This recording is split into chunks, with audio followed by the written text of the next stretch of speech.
হুম।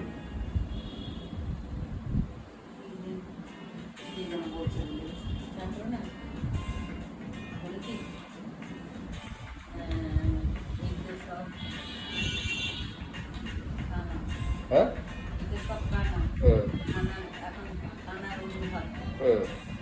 তারপরে আমি কানার অজুহাত করি,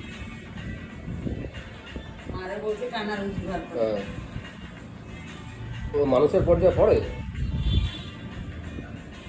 তারপরেই তুমি কানা হয়ে গেলাম। কালকে দেখলাম বাপির কাছে সব কথা বলতে নেই, তোমার হাতটা এমন ভাবে ধরছে উনি কেঁদে দিয়েছে। কেন? আমি বলছি কেমন ধরছে, তোরা আগুয়ে ধরছে কেন? কি জন্য? জোর করে। কেন? কি জন্য? কে জানে, কি জন্য নিতে যে ও নিয়ে যেতে হয়, নিয়ে আসতে হবে বলে, না তোমার প্রতি করছে বলে? আমিও তো ধরাচ্ছে না।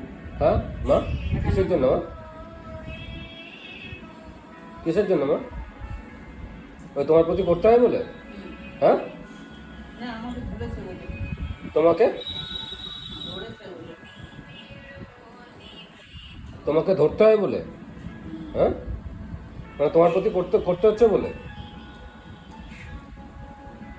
তোমার প্রতি রাগ? সব কথা সবার কাছে বলতে আমার ভালো লাগে না, আমি এরকম একটা ওই জন্য তুমি একা একা আজকে হেঁটে হেঁটে যাচ্ছিলে? না, তিনবার করে ডাকছে শোনেন। আমি বলছি তুমি যদি উঠেই পড়ো বিয়ের বাড়ি তোমার দরজায় আওয়াজ করবে। আমি দেখে একটা কলিং বেল এনে দেবো, বুঝলে? হ্যাঁ। শব্দ হয় হ্যাঁ। জয় বাবার দিয়েছিল, জয় তাই? জয় দিয়েছিল জয় বাবার হ্যাঁ। একটুখানি হ্যাঁ। টিভি দেবে আমি সদ্য হ্যাঁ। হ্যাঁ। হ্যাঁ। কাজের লোক হোক যে হ্যাঁ। হ্যাঁ। কাছে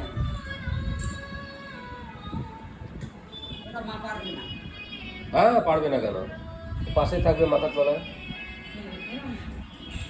না না না, একটা সুইচ টিপে দেবে শুধু, তোমার বালিশের পারবে তো। বালিশের তলা থাকবে।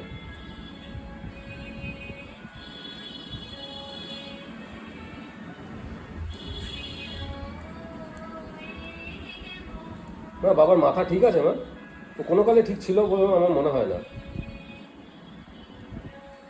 আমি না কল্যাণদাকে বলেছি, যে কল্যাণদা আমাকে বাবা সাইকিয়াট্রিস্টের কাছে যেতে বলেছে। কল্যাণদা হাসছে।